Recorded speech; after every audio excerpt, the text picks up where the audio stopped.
பகவான் ஸ்ரீமன் நாராயணன் நம் அனைவருக்கும் ரக்ஷகன் என்று சொல்லப்படுகிறார். ரக்ஷணம் என்றால் நம்முடைய அனிஷ்டம் எதுவோ அதை போக்கிக் கொடுக்க வேண்டும், இஷ்டம் எதுவோ அதை பெற்று கொடுக்க வேண்டும். இஷ்டம் என்றால் ஆசைப்படக்கூடிய பொருள், அனிஷ்டம் என்றால் நாம் வெறுக்கக்கூடிய ஒரு பொருள். அப்போ எனக்கு வேண்டாததை போக்கி வேண்டியதை எவரொருவர் கொடுக்கிறாரோ அவர்தான் ரக்ஷகன், காப்பாளன் என்று சொல்லப்படுகிறார். அந்த காப்பது என்றால் பகவான் ஒவ்வொரு ஜீவாத்மாவுக்கும் என்ன தேவை உள்ளது என்று அறிந்து கொள்ள வேண்டும். அப்போதுதான் அவராலே சரியாக காக்க முடியும். அதனால்தான் ஒவ்வொரு ஜீவாத்மாவுக்கும் உள்ளே தான் உரைகிறார். அந்தர்யாமியாக இருந்து அந்தந்த ஜீவனுக்கு எவ்வப்போது என்ன தேவைப்படுகிறது, அவன் எண்ணம் என்ன என்று தான் அறிந்து கொண்டே இருக்கிறார். உள்ளுவார் உள்ளித்தெல்லாம் உடனிருந்து அரிதி என்று ஆழ்வார் தெரிவிக்கிறார், தொண்டடிப்படி ஆழ்வார். அப்படி அவர் தெரிந்து கொண்டு ரட்சிப்பதற்கு பல நிலைகளை எடுத்துக்கொள்கிறார். அதில் ஒன்று அந்தர்யாமியான ரூபம். அந்தர்யாமியாலே நமக்குள் இருந்து கொண்டு எப்போது என்ன தேவைன்னு பார்க்க தெரியுமே தவிர அதை செய்ய வேண்டும் என்றால் அவரால் வெளியே வந்து செய்ய இயலாது. அப்போ வெளியே வந்து காரியம் செய்வதற்கு சில உருவங்கள், இப்படி பகவான் எத்தனையோ ரூபங்களை எடுக்கிறார். விண்மீதிருப்பாய், மலைமேல் நிற்பாய், கடல் சேர்ப்பாய், மண்மீது உழல்வாய், இவற்றுள் எங்கும் மறைந்து உறைவாய் என்று 5 நிலைகளை ஆழ்வார்கள் தெரிவிக்கிறார்கள். விண்மீது இருப்பாய், விண் என்றால் இந்த இடத்தில் வைகுண்டம் என்று பெயர். வைகுண்டத்துக்கு ஆகாசம் என்று சொல்வதுண்டு. இந்த ஆகாசம் சாதாரண ஆகாசம், பஞ்சபூதங்களிலே ஒன்றான ஆகாசம். வைகுண்டத்துக்கு உயர்ந்த ஆகாசம் மாகம் அப்படின்னு பெயர். கம் என்றால் ஆகாசம் என்று பொருள் சம்ஸ்கிருதத்தில். மாகம் உயர்ந்த ஆகாசம் என்பது வைகுண்டத்தையே குறிக்கும். பரமவியோமம்னு சொல்லுவா அல்லது மாகம்னு சொல்லுவா. இதெல்லாம் வைகுண்டத்தை சொல்லக்கூடியது. அப்போ விண்மீது இருப்பாய், விண்ணிலே இருக்கிறார் என்றால் வைகுண்டத்திலே பகவானுக்கு இருக்கிறார். அங்கு எதற்கு உள்ளார்? இந்த உலகத்திலிருந்து விடுபட்டு சென்ற முக்தாத்மாக்களுக்கு தான் அனுபவத்தை கொடுக்கணுமே. முக்தர்கள் ஒருவர் யார் என்றால் அனிஷ்டம், இந்த சம்சாரமே அவர்களுக்கு தொலைந்து விட வேண்டும். அவர்களுடைய இஷ்டம் பகவானோடு சேர்ந்து ஆனந்தமாக இருக்க வேண்டும் என்பது. அப்போ அனிஷ்டத்தை போக்குவதென்றால் இந்த சம்சாரத்திலிருந்து பாபங்களையெல்லாம் அவர்களுக்கு அழித்துவிட்டு முக்திக்கு அழைத்து சென்று விடுகிறார், வைகுண்டத்துக்கு அழைத்து செல்கிறார். அங்கவர்கள் வந்து சேர்ந்தவுடன் இஷ்டத்தை கொடுக்கணுமே, அவர்கள் ஆசைப்பட்டதை கொடுக்க வேண்டும். அவர்கள் ஆசைப்பட்டது எப்போது உன்னை வந்து சேர்ந்து கைங்கரியம் செய்வேன், ஒழுவில் காலமெல்லாம் உடனாய் மன்னி வழுவிலா அடிமை செய்ய வேண்டும். நாம் எல்லா காலத்துக்கும் பண்ணணும், எல்லா விதமான கைங்கரியங்களையும் பண்ண வேண்டும். நான் எல்லா இடங்களிலும் செய்ய வேண்டும். சர்வதேச சர்வகால சர்வாவஸ்தோச்சித சகலவித கைங்கரியங்கள்னு தெரிவிப்பார்கள். லக்ஷ்மணன் அப்படித்தான் ஆசைப்பட்டார். பகவான் காட்டுக்கு சென்றபோது அவர் என்னென்ன நிலையில் எங்கெங்கு இருந்தாலும் அனைத்து தொண்டுகளையும் நான் செய்யப்பெற வேண்டும். பவான்ஸ்து சக வைதேஹ்யா கிரி சானுஷு ரம்ஸ்யதே அகம் சர்வம் கரிஷ்யாமி ஜாகிரதா ஸ்வபதச்சதே. பகவானுக்கு கைங்கரியம் பண்ணணும்னால் அதற்கு முன்னுதாரணமாக எடுத்து காட்டப்படுபவரே லக்ஷ்மணன் தான். அவர்தான் 14 ஆண்டுகள் உண்ணாது உறங்காது, அதற்கு மேலும் 14 ஆண்டுகளோடு நிறுத்தவில்லை. மறுபடியும் அயோத்தி வந்த பிறகும் கூட தன்னுடைய எந்த ஆசையும் தான் பார்க்கவில்லை. பகவானுக்கு எல்லா நிலைகளிலும் அவர் தூங்கிக் கொண்டிருந்தாலும் விழுத்து கொண்டிருந்தாலும் சண்டையிட்டு கொண்டிருந்தாலும் பர்ணசாலையில் தான் ஆனந்தமாக இருந்தாலும் அனைத்து கைங்கரியங்களையும் செய்யணும்னு ஆசைப்பட்டார். அப்படித்தான் இந்த ஜீவாத்மாவும் பகவானுக்கு கைங்கரியம் செய்ய வேண்டும்னு ஆசைப்படுகிறார். அப்போ அதை பெற்றுக்கொள்வதற்கு வைகுண்டத்தில் இருக்கணுமே. அனிஷ்ட நிவிருத்தி, முக்தி அடைய வேண்டும்னு ஆசைப்பட்டவனுக்கு சம்சாரத்தை கழித்து விட்டார். அவனுக்கு இஷ்டம் என்ன, ஆசை எதில் உள்ளது? பகவானோடு சேர வேண்டும் என்பதில். அதற்காக அங்கு ஒரு மூர்த்தியோடு பகவான் உள்ளார். அவருக்கு தான் பரவாசுதேவன் என்று பெயர் சொல்லப்படுகிறது. அடுத்ததாக வியூகமூர்த்தி, அவர் பார்க்கடலிலே சயனிக்கிறார். அந்த மூர்த்திக்கு அனிருத்தன் என்று பெயர். அவர் எதுக்கு இருக்கார்? மறுபடியும் யாராவது அவரை அழைத்தால் ஓடிச் சென்று காக்க வேண்டுமே. நேற்று பார்த்தோம், ஏஷ நாராயண ஸ்ரீமான் க்ஷீரார்ணவ நிகேதனஹ நாகபர்யங்கம் உத்ஸ்ருஜ்ய ஹ்யாகதோ மதுராம் புரீம் நாராயணன் ஸ்ரீவைகுண்டத்தில் இருந்தவர் அங்கிருந்து வந்து க்ஷீராப்தியில் சயனித்துக் கொள்வார். அங்கிருந்து தான் அனைத்து அவதாரங்களையும் செய்கிறார். யார் தேவர்கள் சென்று பிரார்த்திக்க வேண்டுமென்றாலும் க்ஷீராப்திக்கு சென்றுதான் பகவானை பார்த்து பிரார்த்திப்பார்கள். அவர்களால் வைகுண்டத்துக்கு செல்ல முடியாது. என்ன தேவாக ந முனையः நச்சாஹம் நச்ச சங்கரः ஜானந்தி பரமேசஸ்ய தத் விஷ்ணோஃப் பரமம் பதம் என்று நான்முகக் கடவுள் தானே தெரிவிக்கிறார். நானும் பரமபதத்தை பார்த்ததில்லை, சிவபெருமானும் பார்த்ததில்லை, பெரிய ரிஷிகள்லாம் இருக்காளே அவர்களும் பார்த்ததில்லை, தேவர்களும் பார்த்ததில்லை. அப்ப நாங்கள் யாருமே பரமபதத்தை கண்டது கிடையாதுன்னு சொல்றார். அப்ப இவர்களெல்லாம் எங்கு போய் முறையிடுகிறார்கள் பகவானிடத்தில் என்றால் க்ஷீராப்திக்குத்தான் செல்கிறார்கள். அங்கிருக்கும் பகவான் தான் ஒவ்வொரு அவதாரமாகத்தான் எடுக்கிறார். அப்ப அது இரண்டாவது நிலை. யாருக்கு எந்த அனிஷ்டத்தை போக்க வேண்டுமோ, ராவணனை கொல்ல வேண்டும், ஒருத்தருக்கு ராவணனே அனிஷ்டம், ராவணிடத்தில் வெறுப்பு, தேவர்கள் எல்லாம் சேர்ந்து ராவணனை கொல்ல வேண்டும்னு பிரார்த்திக்கிறார்கள். அதே சமயத்தில் ஒரு கஜேந்திராழ்வானுக்கு அந்த முதலையை கொல்ல வேண்டும், அவன் கையில் இருக்கும் தாமரையை மலரை தான் திருவடியில் சேர்த்து கொண்டு அவன் செய்த தொண்டை ஏற்றுக்கொள்ள வேண்டும். இப்படி ஒவ்வொருவருக்கும் ஒரு இஷ்டம் ஒரு அனிஷ்டம் என்று இருக்கும். அதை தீர்ப்பதற்காக க்ஷீராப்தியிலே சயனித்தார். மூன்றாவது, க்ஷீராப்தியிலே இருந்து விட்டால் இந்த உலகத்தில் அவ்வப்போது வந்து நான் தான் தலைவன்னு காண்பித்து விட்டு போக வேண்டுமே. என்கிட்ட பட்டயம் இருக்கு, எங்கேயோ தள்ளி ஒரு ஊர்ல சொத்து இருக்குன்னு என்கிட்ட அதுக்கான பத்திரம் மட்டும் உள்ளது, அங்கு நான் செல்லவே இல்லை வரவே இல்லை என்றால் யாராவது அதை ஆக்கிரமித்து கொண்டு உபயோகத்துக்கு தொடங்கி விடுவார்கள். யார்? நாம தான். பகவான் இந்த உலகத்துக்கு வரவே இல்லை என்றால் நான் என்னுடையவன், இந்த உலகங்களில் இருக்கும் பொருட்கள் என்னுடையவை என்று நினைத்து விடுவோம். அனாத்மனி ஆத்ம புத்திர்யா அஸ்வே ஸ்வமிதியா மதிஹி, இதான் அகங்காரம் மமகாரம்னு சொல்லப்படுறது. அகங்காரம் என்றால் ஆத்மா உண்மையில் உடலை காட்டிலும் வேறுபட்டவர், பகவானுக்கு தொண்டனாக இருப்பவர். அதை புரிஞ்சுக்கல, இந்த உடலே நான் அல்லது நான் ஸ்வதந்திரன் அப்படின்னு நினைச்சுட்டா அதற்கு அகங்காரம் என்று பெயர்.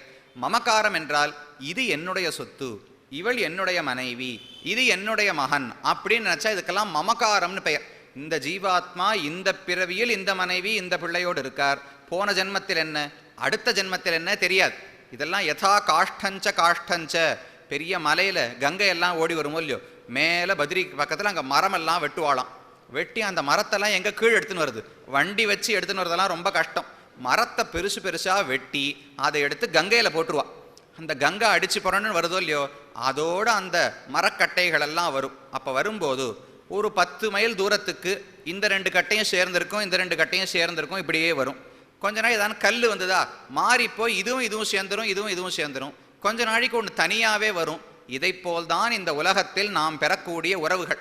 அந்த கட்டை எவ்வளவு நாள் சேர்ந்திருக்கோ அதை போல்தான் நம்முடைய ஜன்மம் என்பது.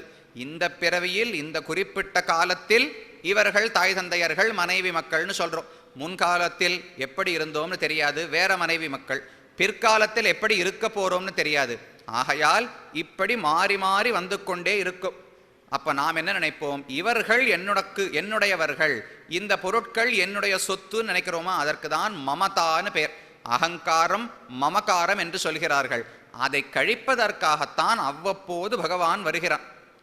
பராசர பட்டர்னு ஒரு ஆச்சாரியர், அவர் பகவானுக்கும் நமக்கும் நடக்கக்கூடிய ஒரு பேச்சுவார்த்தை அதை அழகா காண்பிக்கிறார். அதை பார்த்தால் பகவான் எதற்கு அவதாரங்களை செய்கிறான்னு புரிஞ்சுவிடும். பகவான் நம்பெருமாள் திருமஞ்சனம் கண்டுள்ளாரோ இல்லையோ, அப்போ கைலி அப்படின்னு செவப்பா வஸ்திரம் சாத்திப்பார், கைலின்னு பெயர். அதற்கு மேலே துளசி மாலையை சாத்திண்டு இந்த தீர்த்தம் சொட்ட சொட்ட பகவான் நின்று கொண்டிருந்தார்.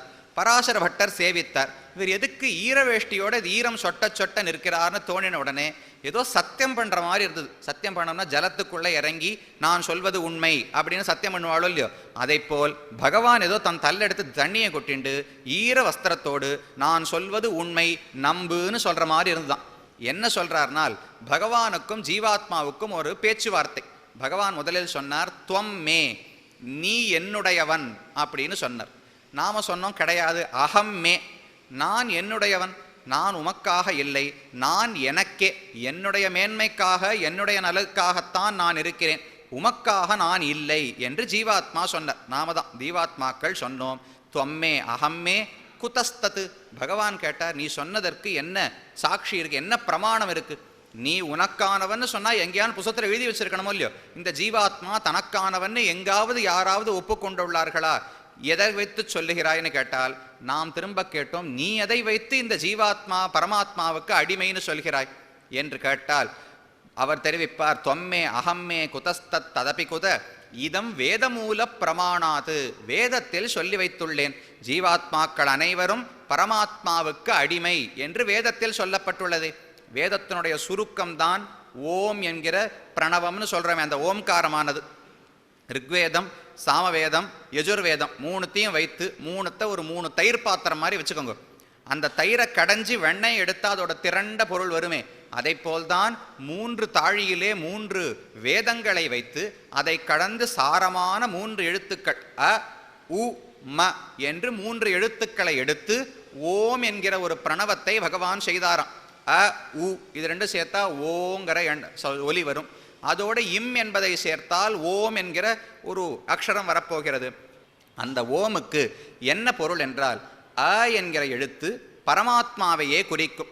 2 வகையில் குறிக்கும். ஒன்று, அ என்றால் ரட்சிப்பவன் என்று ஒரு பொருள் உண்டு. அவதி அப்படின்னா ரட்சிக்கிறான் அப்படின்னு பொருள். அப்ப அ என்கிற எழுத்து எவன் ஒருவன் ரக்ஷகனோ அவனை குறிக்கும். இன்னொரு வகையில் பார்த்தால், உலகில் உள்ள பொருட்களுக்கெல்லாம் காரணமாக பகவான் இருக்கிறார். உலகில் உள்ள எழுத்துக்களுக்கெல்லாம் காரணமாக அ என்கிற எழுத்து உள்ளது. அதான் முதல் அக்ஷரம். அ என்கிற எழுத்திலிருந்து தான் மற்றவை எல்லாம் தோன்றுகின்றன. அகர முதல எழுத்தெல்லாம் ஆதி பகவன் முதற்றே உலகுன்னு திருவள்ளுவர் தெரிவிக்கிறார். அப்ப பொருட்கள் அனைத்தும் பகவானிடத்திலிருந்து தோன்றின, எழுத்துகள் அனைத்தும் அ என்கிற எழுத்திலிருந்து தோன்றின. அப்போ ஒரு ஒற்றுமை இருக்கொள்ளி ரெண்டுத்துக்கும். பொருள்களுக்கு காரணமான பகவானை எழுத்துகளுக்கு காரணமான அகாரம் சொல்லுகிறது. அப்ப அ என்பது பரமாத்மாவை சொல்லும். ம என்கிற எழுத்து ஜீவாத்மாவை சொல்லும். ஏன்னா ஜீவாத்மா 25வது தத்துவம். இந்த நாம சுத்தி உலகம் பார்க்குறோமே, 5 பூதங்கள், பிருத்திவி, அப்பு, தேஜஸ், வாயு, ஆகாசம்னு 5. அதற்கு மேலே தன்மாத்திரங்கள்னு ஒரு 5 இருக்கு. அந்த 5 தன்மாத்திரங்களை சேர்த்தா 10, கூட 11 புலன்கள், கண்ணு, காது, மூக்கு, நாக்கு, தோல், 5 ஞானேந்திரியங்கள், கை, கால், நாக்கு முதலானவை கர்மேந்திரியங்கள், மனசுன்னு ஒரு இந்திரியம், இதெல்லாம் சேர்த்தா 21. அதுக்கு மேலே பிரகிருதி, மகான், அகங்காரம்னு 3 இருக்கு. சேர்த்தா 24 பொருட்கள், அறிவற்றவையான அச்சேதன பொருட்கள். அதுக்கு மேலே ஜீவாத்மா 25வது தத்துவம். அதே போல சம்ஸ்கிருதத்தில் அக்ஷரங்களை எண்ணிண்டே வந்தினால் க க க க ங ச ச ஜ ஜ ந இப்படின்னு வருதோ இல்லையோ, அதில் 25வது எழுத்து ம என்கிற எழுத்து. அப்போ ஜீவாத்மா 25வது தத்துவம், ம என்கிற எழுத்து 25வது எழுத்து. அப்போ ம என்கிற எழுத்து ஜீவாத்மாவை குறிக்கும். அதே போல அ என்கிற எழுத்து முதல் எழுத்து, பகவான் அனைத்துக்கும் முதலாக இருக்கிறான். அப்போ அ என்கிற எழுத்து பரமாத்மாவை குறிக்கும். நடுவிலே ஊ என்கிற ஒரு எழுத்து உள்ளது. அதற்கு மேலே ஒரு 4வது வேற்றுமை உருபு அந்த இடத்துல மறைஞ்சிருக்கு. அ உ மன்னு இருக்கோ இல்லையோ, நடுவில் ஆயன்னு ஒன்று சேர்த்துக்கணும். இப்போ ராஜபுத்திரன்னு சொல்கிறோன்னு வச்சுக்கோங்களேன், ராஜகுமாரன் அப்படின்னு சொல்கிறோம். இது ஒரு கூட்டுச்சொல். ராஜாவினுடைய குமாரன் அப்படின்னு எழுத வேண்டிய இடத்துல ராஜகுமாரன் எழுதிடுறோம். அந்த இடத்துல அந்த 6வது வேற்றுமை எங்கே போச்சு? ராஜாவினுடைய அப்படின்னு 6வது வேற்றுமை எழுதுறோம். ஆனால் சேகரிச்சே ராஜகுமாரன்னு சொல்லிடுறோம். அதே போல இந்த இடத்துல உள்ள 4வது வேற்றுமை உருபு இருக்கு. அதையும் சேர்த்து கொண்டால் 4வது வேற்றுமைக்கு என்ன அர்த்தம்? பகவானுக்கு என்று பொருள் வரும். பகவான் அ என்பது பகவானை குறிக்கும். அதுக்கு மேலே 4வது வேற்றுமையை சேர்ந்தால் பகவானுக்கு என்கிற பொருள் கிடைக்கும். பகவானுக்கு ஜீவாத்மா, இம் என்கிற எழுத்து ஜீவாத்மாவை குறிக்கிறதா? இப்போ பகவானுக்கு ஜீவாத்மான்னு வரும். அதற்கு மேலே இந்த ஊ என்கிற எழுத்து பகவானுக்கே ஜீவாத்மாங்கிற அர்த்தத்தை சொல்லும். அந்த அவதாரணம்னு இருக்கே, அவருக்கு இவர் அப்படின்னால் இப்போ வேறொருத்தருக்கு இருக்கலாமோன்னு சந்தேகம் வந்துடும். அவருக்கு மட்டுமே இவர் அடிமை, பரமாத்மாவுக்கு மட்டுமே ஜீவாத்மா அடிமைன்னு ஓம்காரம் காட்டி கொடுக்கிறது. அப்போ பகவான் சொன்னார், வேதத்தில் சொல்லியிருக்கேனே, இதம் வேதமூல பிரமாணாத் என்று பகவான் சொன்னார். நாம திருப்பி சொன்னோம், ஏதச்ச அநாதி சித்தாத் அனுபவ விபவாத். நீர் கையில் பத்திரம் வச்சிருக்கலாம், வேதத்தில் ஜீவாத்மா பரமாத்மாவுக்கு அடிமைன்னு எழுதி வைத்திருக்கலாம். பல கோடி ஆண்டுகளாக அனுபவத்தை நான் தான் செய்து கொண்டு வருகிறேன். நிலம் உழுதவனுக்குத்தானே இத்தனை வருஷம் ஆயிட்டா, அதே போல இந்த உடலை, இந்த ஆத்மாவை நான் தான் அனுபவித்துக் கொண்டிருக்கிறேன். இத்தனை நாட்களாக எனக்காகத்தான் உழைத்திருக்கிறேன். அப்ப அனுபவ பாத்தியதை எனக்கு தான் இருக்கு. உங்ககிட்ட பத்திரம் இருக்கலாம், அது செல்லாது, நான் தான் அனுபவித்துக் கொண்டு வருகிறேன் என்று தெரிவித்தோம் நாம். அதற்கு அவர் சொன்னார், இல்லையே, அதுல நடுவுல ஒரு விஷயம் பார்க்கணும். என்னன்னால், ஒருவர் ஒரு இடத்தை அனுபவித்து கொண்டே வந்தாலும் அதற்கு யார் உண்மையான முதலாளியோ அவர் நடுவுல ஆக்ஷேபம் தெரிவித்தார்னு வச்சுக்கோங்க, இது ஒன்றுதில்லை எந்துன்னு சொல்லிட்டு இருந்தா அவருடைய அனுபவம் செல்லுபடியாகாது. ஒருத்தர் 10 வருஷமா ஒரு இடத்துல இருக்கார், நான் மாசம் நீங்க இருக்கிறது தப்புன்னு சொல்லிட்டு இருக்கேன்னு வச்சுக்கோங்க, நீதிமன்றத்துக்கு போனால் 10 வருஷமா இருந்ததுனால இடம் என்னதுன்னு அவரால் சொல்ல முடியாது. ஒவ்வொரு மாசமும் அந்த முதலாளி நீ பண்றது தப்புன்னு சொல்லியிருக்கார், அதற்கு தான் ஆக்ரோஷம்னு பெயர்.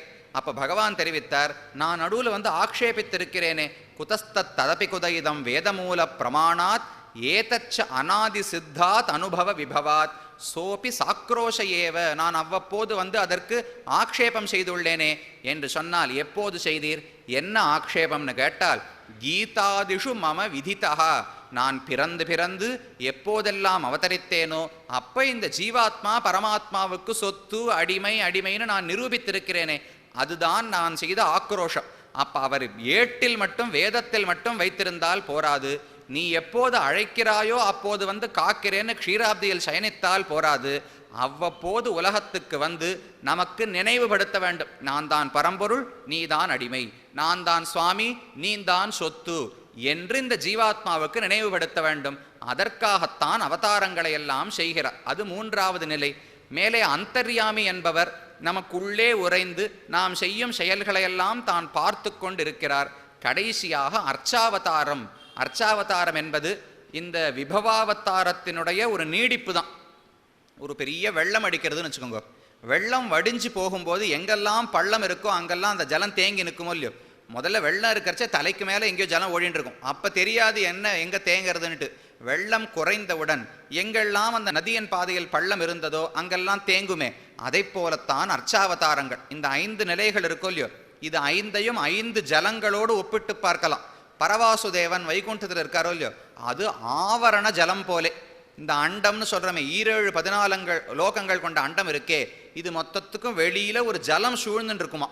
அந்த ஜலத்தை போல நம்மளால பார்க்கவும் முடியாது, புசத்துல படிச்சு இருக்குன்னு தெரிஞ்சுக்கலாம். பரமாத்மா அப்படிப்பட்டவர் தான். பரரூபம் வைகுண்டத்தில் இருக்கிறவரை நாம என்னைக்கு பார்க்கறது, அங்கு சென்றால் பார்க்கலாமே தவிர இப்போது நமக்கு புத்தகத்தில் மட்டும்தான் படிக்க முடியும். அப்ப அவர் ஆவரண ஜலம் போலே. வியூகம் க்ஷீராப்தியில் இருக்கார் என்னால் அவர் க்ஷீராப்தியை போலே. பிரம்மா முதலானவர்கள் அங்கு செல்லலாமே தவிர நம் போன்றவர்கள் அங்கு செல்ல முடியாது. அப்ப அதுவும் நமக்கான இடம் அல்ல. விபவாவதாரங்கள் அந்தர்யாமி, அவர்கள் நமக்காகுமானால் அந்தர்யாமி பூகத ஜலம் போலே. இதோ இங்கே தோண்டினா 200 அடியில் ஜலம் இருக்கு, இப்பவே எடுத்து சாப்பிட்டுக்கோங்கன்னு சொன்னா எனக்கு தாகம் எடுத்தது, வேகமாக ஒருத்தட்ட போய் தீர்த்தம் வேணும்னு கேட்டேன், இதோ இங்கே தான் 200 அடியில் ஜலம் இருக்கு, எடுத்து சாப்பிட்டுக்கோங்கன்னார். எனக்கு எப்படி இருக்கும்? அதை போலத்தான் அந்தர்யாமி இருக்கிறார். உள்ள இருக்கிறவர் தியானம் பண்ணி அறிந்து கொள் என்றால் நம்மால் முடியாது. அப்ப அந்தர்யாமியும் எட்ட முடியாதவராக உள்ளார். விபவாவதாரங்கள் கண்ணுக்கு நேரே பார்க்கும்படிக்கு ராமனாக கண்ணனாக பிறக்கிறார் என்னால் அது பெருக்காறு போலே விபவங்கள். ஒரு குறுகிய காலத்துக்கு தானே வெள்ளம் இருக்கும். வெள்ளம் அடிச்சதுன்னா எப்பவுமே வெள்ளமாவா இருக்கும்? ஒரு குறுகிய காலத்துக்கு அடித்து விட்டு வெள்ளம் வடிந்து விடும். அதே போல அவதாரங்கள் எல்லாம் ஒரு குறிப்பிட்ட காலத்துக்கு மட்டும்தான் இருக்கும். அப்ப அதற்கு பின்னால் வருபவர்கள் ஜலத்துக்கு எங்கே போவது? வெள்ளம் இருக்கும்போது வெள்ளத்திலேருந்து மொண்டு எடுத்துக்கலாம், அதுவே ஜாக்கிரதையா போகணும். வெள்ளத்துல ரொம்ப கிட்டக்க நாம ஒரு ஜாக்கிரதை இல்லாம போகக்கூடாது இல்லையோ, அதே போல விபவாவதாரங்களிடம் ஜாக்கிரதையாகத்தான் அணுக வேண்டும். அப்ப பிற்பட்டவர்கள் என்ன செய்வது? வெள்ளம் அடித்து விட்டால் பிற்பட்டவர்கள் அதிலிருந்து உஜ்ஜீவன் அடைப்பதற்காகத்தான் குளங்களும் சின்ன குட்டைகளும் உள்ளன. அதிலெல்லாம் ஜலம் தேங்கினால் வெள்ளம் வடிந்த பிறகு நாம் எடுத்து அனுபவிக்கலாமோ இல்லையோ, அதே போலத்தான் விபவாவதாரங்கள் முடிந்தால் அதனுடைய தொடர்ச்சியாகத்தான் அர்ச்சாவதாரங்கள் உள்ளன. அந்த ராமனுக்குத்தான் சந்நிதி, அந்த கண்ணனுக்குத்தான் சந்நிதி, அந்த வராகனுக்கு சந்நிதி, அப்படித்தானே பகவான் எல்லா இடத்துலையும் இருக்கார். அப்ப விபவாவதாரத்தினுடைய மீதம் இருக்கும் நிலைதான் அர்ச்சாவதாரமாக கொண்டாடப்படுகிறது. ஒரு வெள்ளம் முடிந்தவுடன் அங்கங்கு ஜலம் தேங்கி இருக்குமா போலே. அப்ப நாம் அனுபவிக்க கூடிய இடம்னு பார்த்தால் அர்ச்சாவதாரங்கள் தான். பகவான் இப்போது என்னென்ன இடங்களில் சாநித்தியம் கொண்டு சேவை சாதிக்கிறாரோ அவற்றைத்தான் நாம் சேவிக்க முடியும். என்னோ நடந்த கிருஷ்ணாவதாரம் ராமாவதாரத்தை நம்மால் சென்று சேவிக்கவே முடியாது. அதனால் தான் திவ்ய தேசங்களுக்கு ஏத்தம்னு சொல்றோம். அதுவும் இவர் தன்னை குறைத்து கொண்டு வருகிறார். ரொம்ப சாதாரணமா இருக்கார். நாம எப்ப பண்றோமோ அப்பதான் கதவு திறக்கலாம். நான் இன்னைக்கு சக்கரை பொங்கல் பண்ணா ஒரு சக்கரை பொங்கல், நான் வெறும் தயிர் சாதம் பண்ணா தயிர் சாதம். இவருக்கு ஒன்றும் பெருமையே இல்லையே. அப்பேற்பட்ட பகவான் இப்படி சாதாரணமாக வருவர். இவர்தான் அந்த பரமாத்மாவன்னு சந்தேகம் வரும். தஞ்சமாகிய தந்தை தாயொடு தானுமாய் அவை அல்லனாய் எஞ்சலில் அமரர் குலமுதல் மூவர்தம் உள்ளும் ஆதியை அஞ்சி நீர் உலகத்துள்ளீர்கள் அவன் இவன் என்று கூழேன்மின் நெஞ்சினால் நினைப்பான் எவன் அவனாகும் நீழ்கடல் வண்ணனே என்று தெரிவிக்கிறார். பரவாசுதேவன் எவ்வளவு பெரியவர்! நாராயணன் மிகவும் உயர்ந்தவர். நமக்கு தாயாகவும் தந்தையாகவும் அனைத்து உறவுகளுமாகவும் இருந்து நம்முடைய பாபங்களையெல்லாம் போக்கி முக்தியே கொடுக்க வல்ல சக்தி உடையவர் ஸ்ரீமன் நாராயணன். அவன் அவ்வளவு பெரியவர். ஈவன் இந்த சாதாரண இந்த விக்கிரகத்தில் இருக்காளே இந்த பெருமாளா அந்த பெருமாள் அப்படின்னு கூழேன்மேன் என்று அவரை பற்றி சந்தேகப்பட வேண்டாம். நெஞ்சினால் நினைப்பான் எவன் அவனாகும் நீழ்கடல் வண்ணனே. அவருடைய எளிமையுடைய எல்லை இது. யார் எந்த ஒரு விக்கிரகத்தை பார்த்து இது பகவான் நினைத்தாலும் அதற்குள்ளே தான் புகுந்து கொண்டு காட்சி அளிக்கிறார். எந்த அளவுக்குன்னால் சுவாமி ராமானுஜர் இருந்த காலம். அப்போது அவர் பிக்ஷை எடுக்கிறதுக்காக போகணும் இல்லையோ, போயிட்டு காவேரி பக்கமாக நடந்து வந்து கொண்டிருந்தார். அப்போது காவிரியின் மணலிலே ஒரு 4 குழந்தைகள் சேர்த்து விளையாடி கொண்டிருந்தார்கள். அந்த ஊரில் என்ன விளையாடுவா? பகவானுக்கு ஒரு உற்சவம் நடக்குமா போலே குழந்தைகள் விளையாடினார்கள். அப்போ ஒரு கோட்டை கிழிச்சி இதுதான் மண்டபம், அதில் ஒரு சின்ன வரையமான வரைஞ்சி இதுதான் நம்பெருமாள், இது உபயநாச்சிமார், இது மணி மண்டபம் இப்படின்னு எல்லாத்தையும் வெறும கோடு கிழிச்சி வரைஞ்சிட்டு பகவானுக்கு ஆராதனை பண்ணணும் இல்லையோ அதெல்லாம் பண்ணுற மாதிரி ஒரு பிள்ளை தானே நடித்தான். அதற்கப்புறம் பிரசாத விநியோகம் பண்ணணுமே. பிரசாத விநியோகத்தில் முதல்ல அருளப்பாடுன்னு இடுவா. இன்னார் வர வேண்டும்னு சொல்லணும் இல்லையோ. பராசர பட்டர், ஸ்ரீரங்க நாராயணஜீயர், பராசர பட்டர், வாதூல தேசிகன் என்று அருளப்பாடிடுவார்கள். யார்? அந்த ஜீயர் சுவாமியோ பராசர பட்டர் வம்சத்தினர், முதலையாண்டான் வம்சத்தினர், அவர்கள்லாம் வந்து வாங்கிக்கணுமே. ராமானுஜர் காலத்தில் முதல்ல யாரு கொடுப்பா? அவருக்கு தானே முதல் பிரசாதம் கொடுப்பா. அப்போ ஒரு குழந்தை அந்த கோயிலில் எப்படி நடக்குமோ அதே போல ஜீயோ அப்படின்னு அழைத்தானாம். ஜீயர் தான் சுவாமி ராமானுஜர். அப்போ ஜீயர் வந்து பிரசாதம் வாங்கிக்கணும்னு அழைத்தான். ராமானுஜர் பார்த்தார், அந்த குழந்தைக்கு அந்த மண்ணில் கிழிச்ச கோடு தான் பகவான். அப்போ அவனுக்கு பிரசாதத்தை கொடுக்குறான்னா வாங்கி கொள்ள வேண்டியது நம் பொறுப்புன்னு ஓடி போய் கையேந்தினாராம். அந்த குழந்தைகள் மண்ணை எடுத்து, மண்ணு தான் பிரசாதமே, மண்ணை எடுத்து பிரசாதமாக கொடுத்தாலும் வாங்க வேண்டும். ஏன்னா பகவான் சொல்றார், ஏ யதாமாம் பிரபத்யந்தே தாம் ததைவ பஜாமியகம். யார் யார் எந்த உருவத்தோடு என்னை வழிபடுகிறார்களோ அவர்களுக்கு நான் அப்படியே காட்சி கொடுக்கிறேன். அது என்ன விக்கிரகம், எதால பண்ணது? இப்படி ஒரு உருண்டை எடுத்து பிடிச்சு வச்சு பகவான்னாலும் பகவான் தான், அதை மாற்றுவதற்கு யாராலும் முடியாது.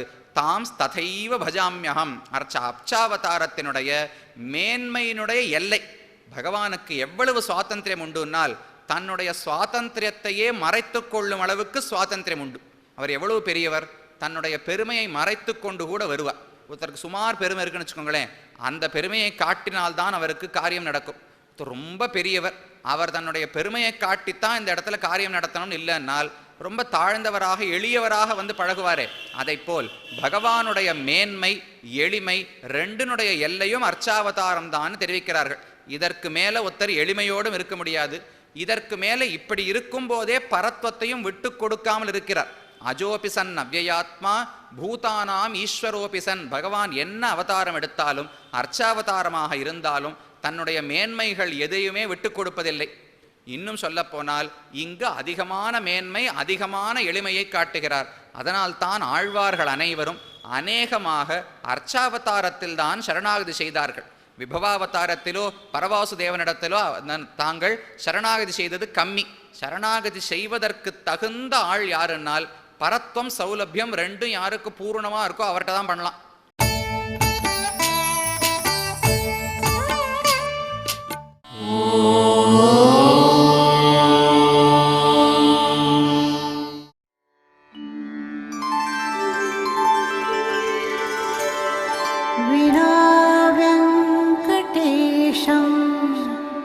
ननाथो ननाथः सदा वेङ्कटेशं स्मरामि स्मरामि. हरे वेङ्कटेश प्रसीद प्रसीद. प्रियं वेङ्कटेश प्रयच्छ प्रयच्छ.